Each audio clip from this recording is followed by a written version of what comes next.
Purifier. இப்போ வந்துட்டு ஒரு ட்ரைனேஜ் இருக்கு, அதை வந்துட்டு கிளீன் பண்ணி அந்த வாட்டரை வந்துட்டு எப்படி நம்ம பியூரிஃபை பண்ணி ட்ரிங்கிங்க்கு யூஸ் பண்ணலாம், அது பீப்புள்ஸுக்கு வருது. இப்போ வந்துட்டு அதோட ஸ்டெப்ஸ் எப்படின்னு பார்க்கணும். இது வந்துட்டு ட்ரைனேஜ் வே.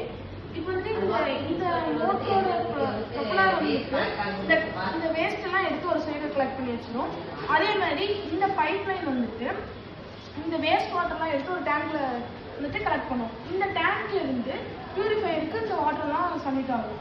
இந்த பியூரிஃபையர்ல இருந்து பியூரிஃபை ஆகிற பியூர் வாட்டர் வந்துட்டு இங்கே வரும். இங்கே வந்துட்டு பம்பு மூலயமா மேலே நாம சொசைட்டிக்கு மறுபடியும் டிஸ்ட்ரிபியூட் பண்ணுறோம். இந்த வாட்டர் வந்துட்டு பீப்புள்ஸ் யூஸ் ட்ரிங்கிங் பண்ணாலும் அவங்களுக்கு அக்செப்ட்னா அதை ட்ரிங்க் பண்ணலாம். இல்லைன்னா வந்துட்டு மோஸ்ட்லி வந்துட்டு கார்பரேட் கம்பெனிலாம் வந்துட்டு அண்டர் கிரவுண்ட் வாட்டரை எடுக்கிறாங்க. அதுக்கு பதிலாக இந்த வாட்டர் யூஸ் பண்ணலாம். நம்ம அண்டர் கிரவுண்ட் வாட்டரை இது மூலியமா சேவ் பண்ண முடியும். இதுதான் என் டாபிக். தேங்க்யூ.